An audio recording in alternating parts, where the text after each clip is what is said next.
Okay, so this is Martha Stewart Living. This is October 2021.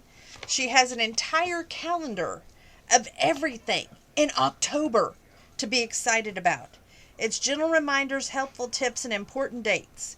She's got a quote right off the beginning here. Before the first frost hits, I move all my tender plants, those sensitive to cold temperatures like my ferns, citrus trees, palms, and agaves, indoors so they're protected during the winter. I remove any dead or damaged foliage and place them where there's plenty of air circulation. That's a tip from Martha Stewart herself. On the first, she tells everybody, get your flu shot, and it's a good day to start weight training. On the second, which is a Saturday, go horseback riding. On the third, which is a Sunday, take dogs for a long walk. On the fourth, which is a weight training day, and it's a Monday, check smoke alarms. On the fifth, do yoga. It's a Tuesday, and groom cats and trim their nails. On the 6th, which is a Wednesday, cut dahlias for arrangements. On the 7th, which is on a Thursday, Hudson River Park, Gallia, and do cardio and core. On the 8th, which is on a Friday, plant trees and do weight training. On the 9th, which is a Saturday, brunch with Alexia, Jude, and Truman. On the 10th, do nature walk with Jude and Truman, which is on a Sunday. On the 11th, it's a holiday of October. It's Columbus Day.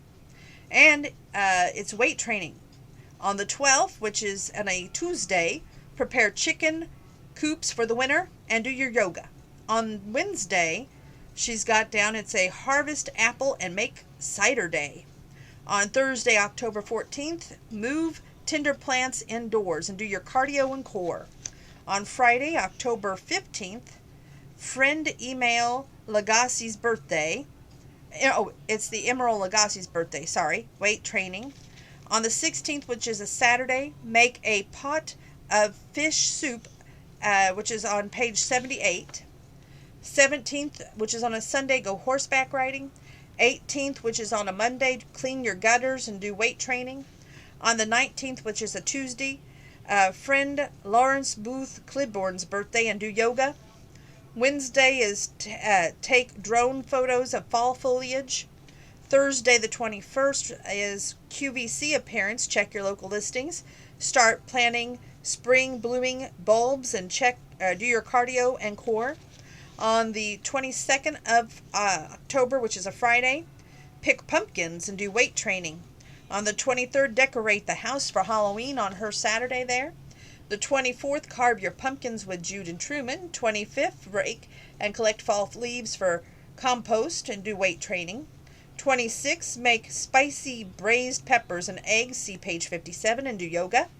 27th, swap out summer linens for winter bedding. 28th, plant garlic and do your cardio and core. 29th, pick quinces, make jam, and do weight training. The 30th, horseback ride. The 31st, of course, is Halloween. I'm trying to go really quick because I don't want to miss Chrisley Knows Best and, of course, Growing Up Chrisley. Okay, everyday food. This is a homeschool for hog heaven. Everything tastes better with bacon, but the question is, what kind? Herewith, a guide with different categories, cuts, and cures, and how to cook them sizzling perfection. This is a text by Michelle Shee. It shows a picture of bacon. It says, it's an indulgence, but just a slice or two offers so much flavor, so be sure to enjoy it. To pick a slice, a slab of bacon. This is cured and smoked pork belly that you can buy it in a package of pre-cut strips or get it from the butcher by the pound and slice it yourself. Another delicious idea, chop it into matchsticks to fry and to lardons, homemade bacon bits. We like Smithfield Hometown Original for a breakfast and BLTs and Boar's Head Butcher's Craft extra thick cut for lardons. Guanacale, and that's spelled Guanciale. This is cured and sometimes smoked pork jowl, called in the classic Burkan. Don't even ask me to pronounce some of this. Tender, meaty, and flavorful, but harder to find. Look for it in the Italian specialty stores, and online we suggest smoking goose jowl, cured with a rub of black pepper and coriander at smokinggoose.com. Pancetta, it's cured but not smoked. pork belly that's rolled into a log. Its flavor is more delicate than bacon's, and it's wonderful cubed and cooked as base for soups, pasta, and risotto. La curta is rich and tasty and made from heritage Berkey hog. Bacon freezes so well that I will buy a pack and separate the strips and then store them in groups of 2 or 3 so I can pull them out when I need and defrost in the fridge overnight. The assistant food editor, Riley Walford. Cook it right. Martha likes sheet pan method to lay the strips in a single layer. Skip the parchment, it won't contain the grease. And bake at 400 degrees Fahrenheit for 15 to 18 minutes. No need to flip. Drain on a wire rack or paper towels and save the fat in the fridge to cook with eggs or roast potatoes. My grandma always saved the fat in the fridge. Skillet style. If you want to cook bacon on the stovetop, arrange in a cold frying pan and turn the heat on medium. Starting cold lets the fat render slowly so it won't curl up or be too fast and leave some spots for the rubbery. Decoding the label. It says, what exactly does the uncured mean? Just how thick is thick cut? We break down the language so you can buy the best type of meats for your taste. The cut. This term gets used in 2 different ways. The center cut means from the bacon is from the middle of the pork belly, close to the bone, where it's about 25 to 30% leaner. Now the thick cut refers to a slice that's thickness. Regular bacon is 1/16 inch thick, while thick cut is often twice that or more. It varies by the brand. Thicker bacon is meatier and has great chew, but doesn't always turn out as crispy as the thinner style. The cured. All bacon is cured or preserved with salt, even ones labeled uncured. This term means that it's instead of being injected with man-made nitrates and a salt solution, the product contains nitrates found in natural and vegetables such as celery, beets. In traditional curing, bacon is rubbed with salt or sugar and spices and then sits for at least a week, while commercially made bacon is generally wet brine, cured in a salt water solution. The smoke.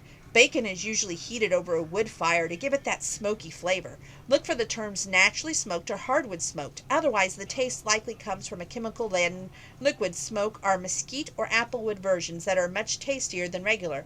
Our food editors notice a slightly smokier taste in the mesquite strips. If it's not labeled, it's probably smoked over hickory, and that tastes pretty darn delicious too. The Big Short in the Sweet. Now, I marked this one as the only recipe I'm sharing, but on the next page, there's a caramel chocolate chip cookie bar made with Werther's Original. So be sure to check out this wonderful magazine by Martha Stewart. The Big Short. Here's a risk-free way to get the rich quick. Try our ooey gooey taste on the chocolate caramel butter bars known as the Millionaire Shortbread.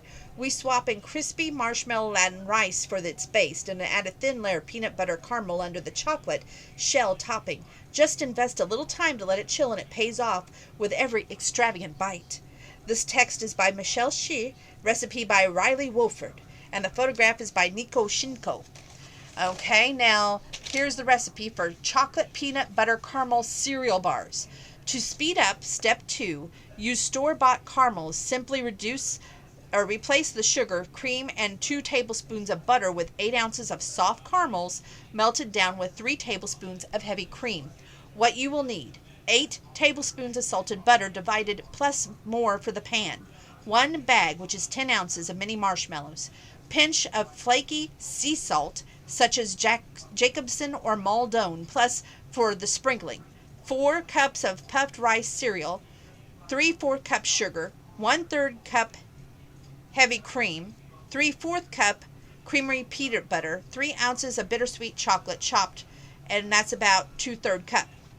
There's only 3 steps. The first step: brush a 9 by inch square baking pan with butter. Line it with parchment, leaving a 2-inch overhang or 2 sides. Melt 3 tablespoons butter in a pot over medium heat. Add marshmallows and salt. Cook, stirring until melted. Remove from the heat, stirring your cereal. Press your mixture into a prepared pan in an even layer. Let it cool for 15 minutes.